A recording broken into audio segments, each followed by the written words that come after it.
सुन, तू रोज किताबें पढ़ता है, नोट्स बनाता है, घंटों मेहनत करता है, लेकिन सच बता, एक हफ्ते बाद तुझे कितना याद रहता है?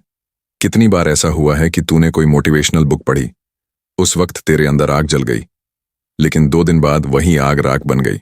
सच ये है, पढ़ना आसान है, याद रखना मुश्किल।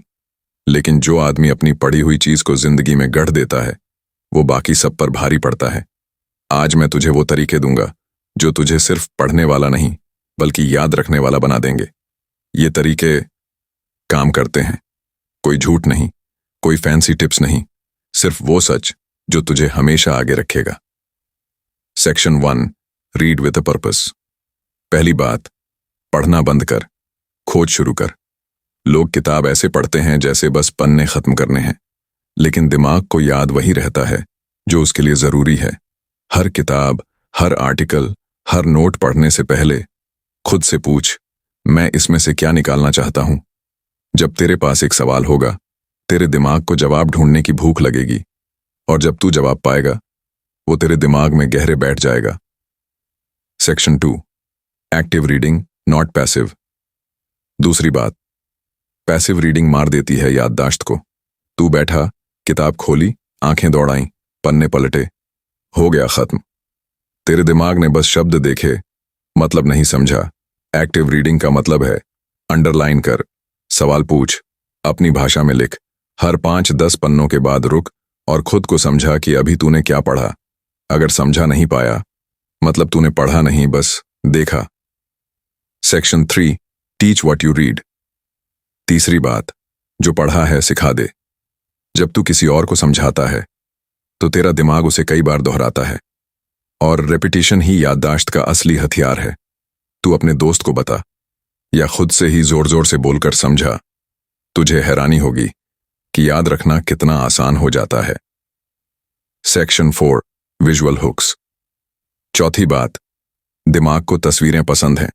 अगर तू सिर्फ टेक्स्ट पढ़ रहा है, दिमाग जल्दी भूल जाएगा, लेकिन अगर तू उसी टेक्स्ट को किसी इमेज, कहानी या सीन से जोड़ देता है तो दिमाग उसे ऐसे पकड़ कर रखता है जैसे पुरानी यादें। उदाहरण के लिए, अगर तूने किसी बुक में डिसिप्लिन पढ़ा तो एक फौजी की सुबह 4 बजे उठने की तस्वीर सोच, बस वो शब्द अब तुझसे नहीं छूटेगा। Section 5, space and repetition. पांचवी बात, मेमोरी को टाइम दो।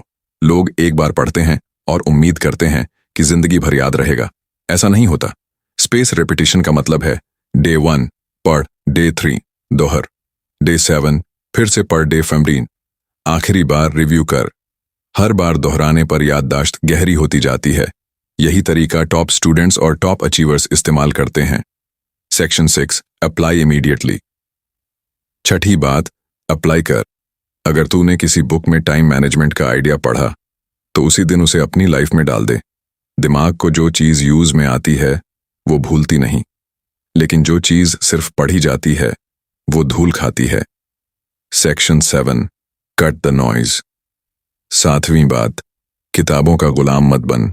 लोग 50 किताबें पढ़ने का गर्व करते हैं, लेकिन एक भी बदल नहीं पाते। कम पढ़, लेकिन गहराई से पढ़।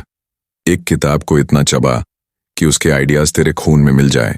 अब तू सोच, तू पढ़ने के लिए पढ़ रहा है या बदलने के लिए पढ़ रहा है? अगर तुझे याद रखना है तो पढ़ना एक युद्ध की तरह होगा। तुझे शब्दों से लड़ना होगा, सवाल पूछने होंगे और हर आइडिया को अपनी जिंदगी में गाड़ना होगा। अगली बार जब तू किताब खोले तो ये मत सोच मैं कितने पन्ने पढ़ूंगा, सोच मैं कितनी जिंदगी बदलूंगा। क्योंकि पढ़ना आसान है, लेकिन याद रखना वो तेरे और बाकी दुनिया के बीच का असली फर्क है।